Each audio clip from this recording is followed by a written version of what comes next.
Happy Tuesday. What's going on? Welcome in. Episode 4 of WTF is up with the Jets. There's going to be a lot up with the Jets. Over the next few days, it is officially draft week. We have a lot of headlines to get to today, so let's jump right in. Number 1. The Jets have exercised the fifth-year option on defensive tackle Quinnen Williams. Pretty big investment. They're going to keep him around for another year so he doesn't hit free agency. And in honor of this, we're going to play a little game. We are going to name 5 other defensive players in the NFL that have some connection to Quinnen or the Jets, and we're going to decide if over the next 4 years we would be Quinn in and keep Quinnen Williams, or be Quinn out and bring in this player to replace them if we could.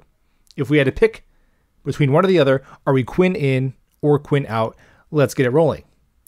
First up, former Jet, Leonard Williams, Quinn in or Quinn out?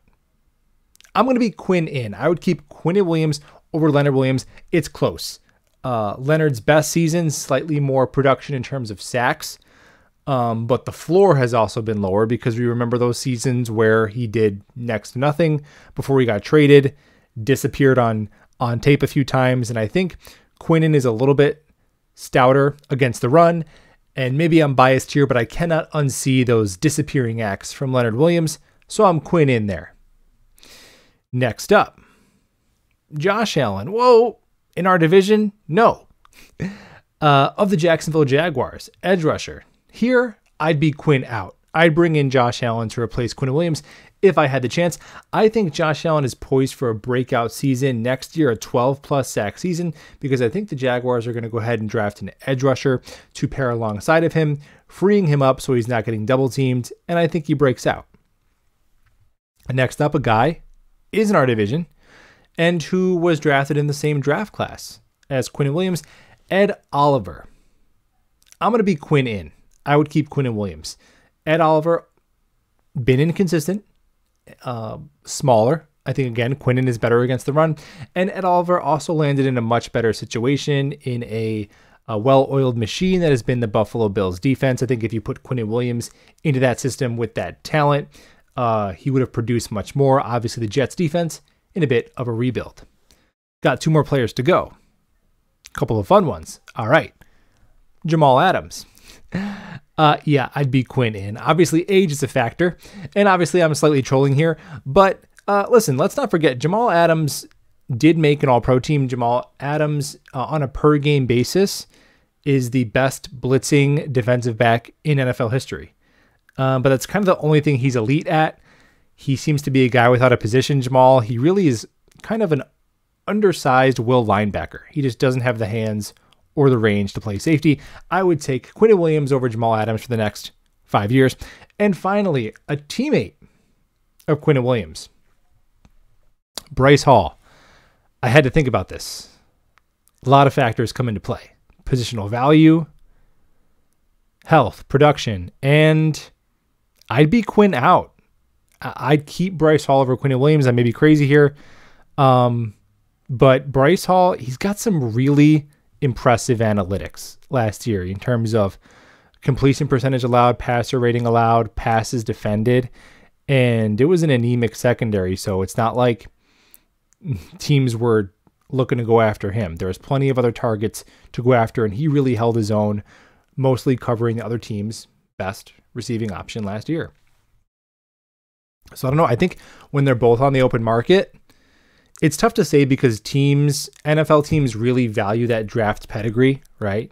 You always hear like, oh, this guy hasn't produced in 4 years, but he was the 9th overall pick. Let's sign him, right? So that always comes into play, and Bryce Hall being a 5th-round pick.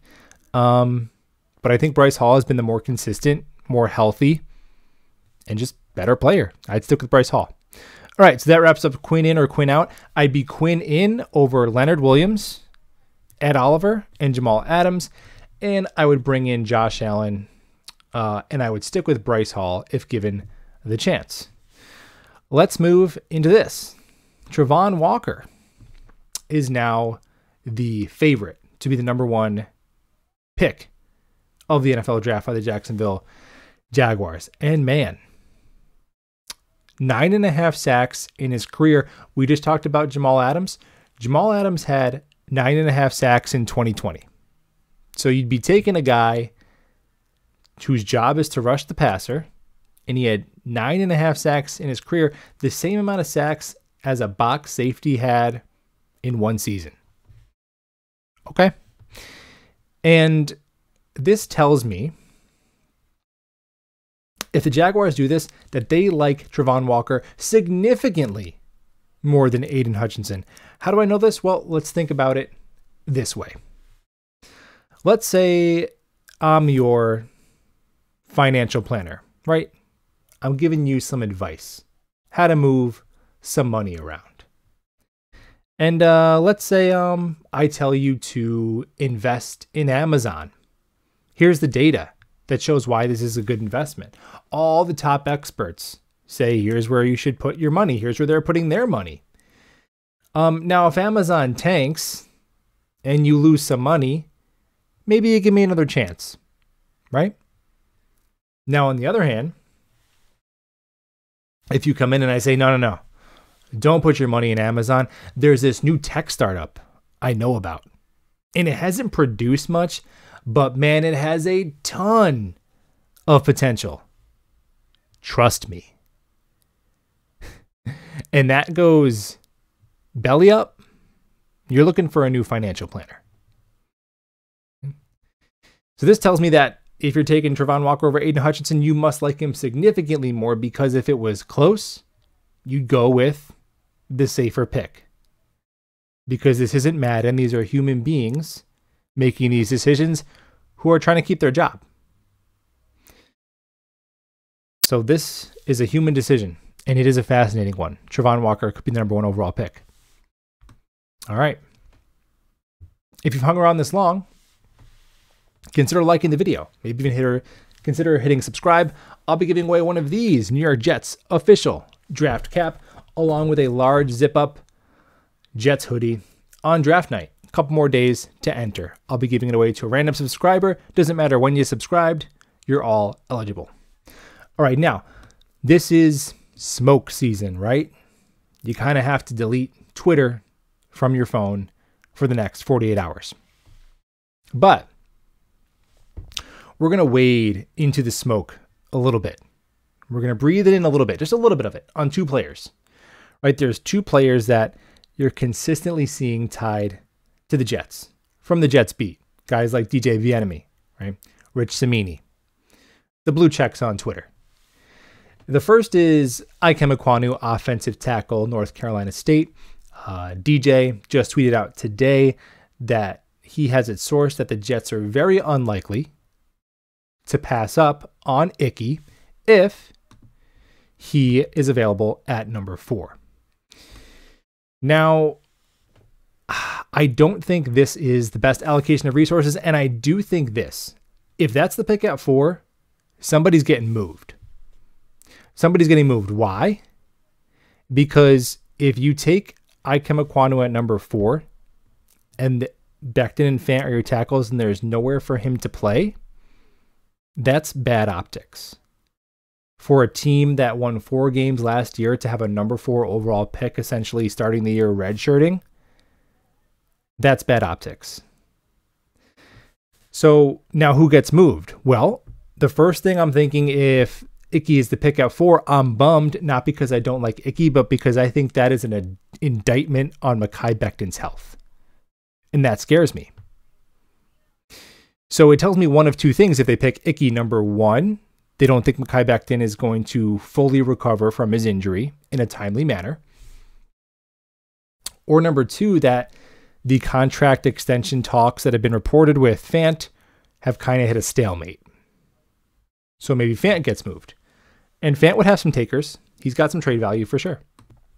So it's not a nightmare scenario to trade Fant, get some compensation back, and then you have bookend tackles in Icky and Becton. I hear that. But I just think for a team that has struggled so mightily the last decade, when we finally sign a player who exceeds expectations and is durable and is professional and does everything we ask of them, I'd like to pay them and keep them and use our draft capital to address other holes. So I wouldn't see that as an ideal allocation of resources, but if Icky's there at 4 and Joe Douglas thinks he's the next Trent Williams, he's a can't miss, perennial all-pro tackle, then fine. Pull the trigger. Now the other player that a lot of popularity amongst Jets fans, that is Ahmad Sauce Gardner.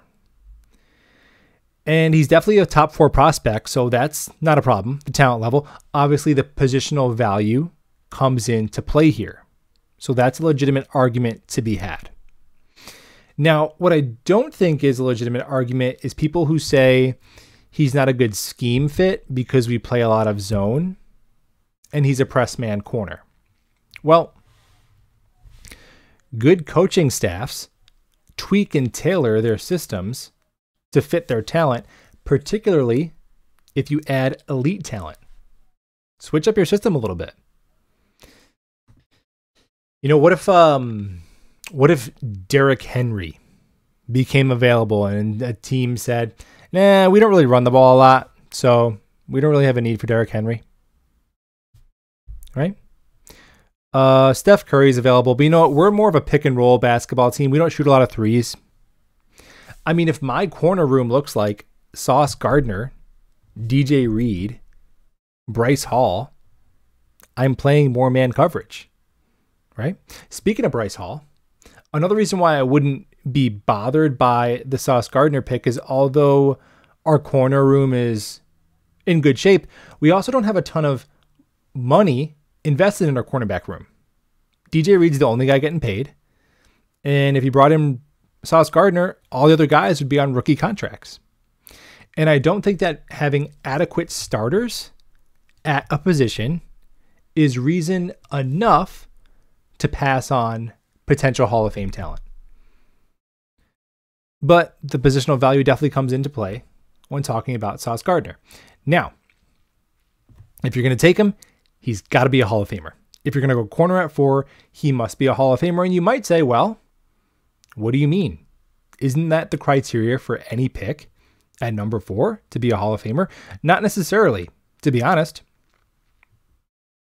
It depends on the position they play, because this isn't a top-heavy draft.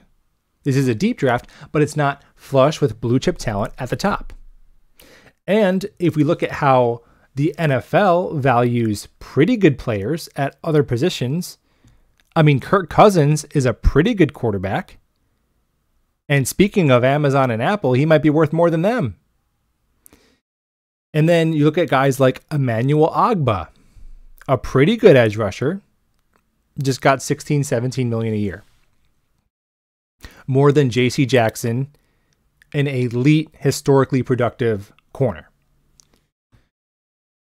So if you go quarterback and you get an average to above average franchise quarterback at 4, great.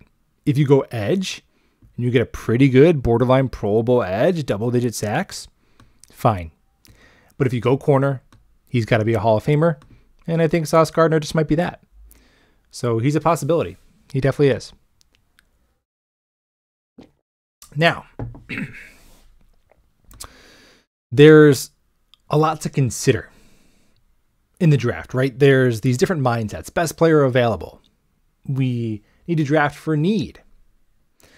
We have to draft players of premier value positions high in the draft. All these things are true, but I think if you look at this draft through the lens of some league trends and what the Jets need, it really starts to shift into focus. At least it did for me. Because the Jets, there's 2 things that contending teams have both of. And the Jets have lacked for the better part of a decade, and they could get both of them in the first round this year. They could potentially solve both of these problems in the next 2 days. How exciting is that? What are these 2 things? Well, contending teams, and obviously you might say, well, yeah, they start with quarterback, head coach, well, we're not changing our quarterback and our head coach this year. And although they're still unproven, I'm more optimistic as to where the Jets stand at quarterback and head coach than I've been in quite some time. So we'll leave that to be for now. That's to be determined. However, in addition to quarterback and head coach, contending teams also have, number one, a dynamic skill position player on offense that makes life easy for their quarterback. And they also have an edge rushing or pass rushing in general presence on their defense that makes life uneasy or uncomfortable for the opposing team's quarterback. You can go down the list of playoff teams, but let's just start with the Final Four from last year. The teams that made the conference championships. The LA Rams had Cooper Kupp making life easy for Matthew Stafford and Aaron Donald living in the backfield. The Bengals, Jamar Chase playing pitch and catch with former college teammate Joe Burrow and Trey Hendrickson tallying 15 sacks. The Chiefs, well, they used to have Tyreek Hill, they still have Travis Kelce, and they got Chris Jones, who you better double team.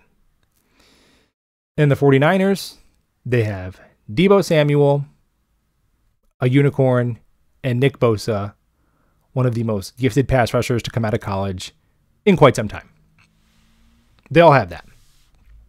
And in fact, if you look at the coach and quarterback criteria, Jimmy G's not an elite quarterback. And Zach Taylor is still a relatively unproven head coach. However, they all had the skill position player to make life easy for their quarterback and the guy to wreak havoc on opposing teams' quarterbacks. The Jets can accomplish this with their first two picks. Edge rusher at 4 and wide receiver at 10. It also makes life simpler when you add these talents. It makes your decisions on offense and on defense so much simpler. I mean, you know what the Buffalo Bills' go-to play is on third down? It's called, and let me make sure I get the verbiage right.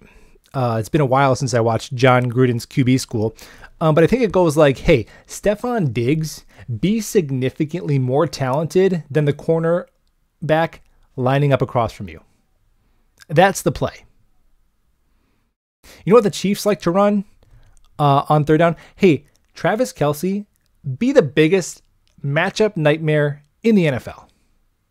Over the middle. And it's so easy because the quarterbacks, they're focusing on their playmaker. They know where the ball's going. There's not all these adjustments to make. You don't have to go through an extensive route concept. All these reads, a rub to get guys open. It's been so hard. The Jets make it look so hard to pick up first downs. I feel like when I watched the Jets recently, it's like the stars have to align for us to pick up a 3rd and 7. Stephon Diggs, little stick route. On the chains, on the money, on to the next. That's what we need to make life simpler for our young quarterback. Deebo Samuel will do that. If you don't want Deebo Samuel, fine.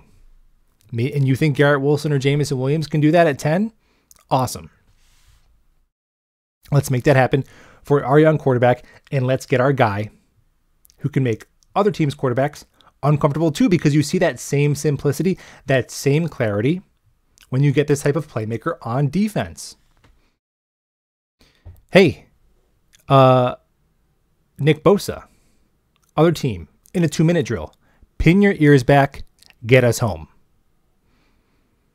Von Miller, strip sack, ball game. We need some closers. Right? When the games are on the line, it's big-time players making big-time plays at those positions to close out games. I mean, the last play of the Super Bowl is such a microcosm of this because there's a couple things that happen. Number one, the dynamic skill player that made life easier for Joe Burrow, Jamar Chase, he cooks Jalen Ramsey down the sideline. would have been a game-winning touchdown. Right? However, the player that makes life hell for opposing quarterbacks on the Rams, Aaron Donald, was living in the backfield in Joe Burrow's lap. Joe Burrow never saw him. So if we look at it through that lens, edge at 4, wide receiver at 10, whatever flavor you like. For me, it's KT and Garrett Wilson. If you like Jermaine Johnson and Jamison Williams, that's cool with me too. So that's my mindset for round 1. Sorry, I'm nursing a bit of a sore throat here. Now round 2. What do we need in round 2? Well, I need 2 high impact players that will drastically change course from our 32nd ranked defense. And to me, it's a linebacker and a safety. The 2 weakest positions on the team last year. We did address safety and free agency, linebacker a little bit, but I still need 2 playmakers at these positions. If we want to talk names, at linebacker, I like Christian Harris. I like Chad Muma. I like Leo Chanel. At safety, I like Jaquan Brisker. I like Dax Hill. I like Lewis Seen. Let me know who you like below. And now we do that at 35 and 38, safety and linebacker. And man, I'm not saying we're the 2000 Baltimore Ravens defense, but the depth chart really shakes into place. If we go edge at 4 and then get those 2 starters in the second round, bring back Carl Lawson, JFM inside, CJ in the middle with now a rookie outside of him, Quincy outside of him, Bryce Hall, DJ Reed, Michael Carter, and then you got Jordan Whitehead paired with another second round pick. Where's the hole? Not a lot of star power, but where's the hole on that defense? You're talking a half a dozen new starters. What a change. What a change. Finally, what does our mindset look like? What do we need in rounds 3 through 5? There's 3 things that I think we need with these 5 picks. Number 1 is depth in the trenches. Now, our offensive line is in the best shape it's been in a decade, but the depth is concerning. So I'd like a swing tackle at 69. I'd like us to be multiple injuries away from Connor McDermott seeing the field. No disrespect. Unless we need a touchdown on a trick play. Then he can get in the game. So I like Rasheed Walker at 69. Also, defensive line. We have Solomon Thomas and Sheldon Rankins who are pending free agents next year. And you're always rotating guys in and out on the defensive line. So I think we could use another big body there. Maybe somebody who's stout against the run. We also need a running back. And for me, the biggest criteria, obviously, we know we want a bigger back who can complement Michael Carter and his scat back ability. But for me, there's one trait that we need to look at for this running back pick. And if he doesn't have it, move right on down the list. And that is, can you block? Can you pass protect on third down? Because Ty Johnson trying to pick up linebackers, that ain't going to fly next year. So for me, honestly, even if you tell me the only role this kid's going to play as a rookie, he's just going to come in on third downs and we need him to block. And then Carter and Coleman are our primary backs, fine. That's worth the 4th round pick alone to me. It is. And the final thing we need in rounds 3 through 5 is players who can add value on special teams. Because this is something that the Jets have not prioritized the past couple of years. And it was not so long ago that the Jets, although they were a struggling team, had a really excellent special teams unit. Had a Pro Bowl kick returner, Andre Roberts, Pro Bowl kicker in Myers. And then we were like, nah, we can't have any of that anymore. We let them both walk for pennies. And we've been scrambling to rebuild our special teams ever since. But I think the tide is turning. We now have a legitimate kicking competition for the first time since we let Myers walk. Braden Mann, I think, will be a fine punter now that he's recovered from his injury. And Braxton Berrios obviously is one of the best return specialists in the league. We have guys like Justin Hardy. who are dedicated to the roster just for special teams. So I'd like us to keep adding to that because excellent teams do that. We saw in last year's playoffs, the San Francisco 49ers go on the road in possibly the biggest gap in quarterback talent of any playoff matchup besides Hurts and Brady. And they won that game because of special teams. Blocked punt by an ex-Jet. So that's what I'm looking at in rounds 3 through 5. And that's where I'm at with the draft. So if you look at it through that lens, through league trends and our needs and what we haven't done right the last 10 years, it looks like edge at 4, wide receiver at 10, linebacker and safety in the second round, and then spending the most of day 3 on some depth in the trenches, a running back, and some developmental special teams players. That's how I see the draft shaking out. Let me know what you think in the comments below. Thank you so much for watching, and let's go Jets.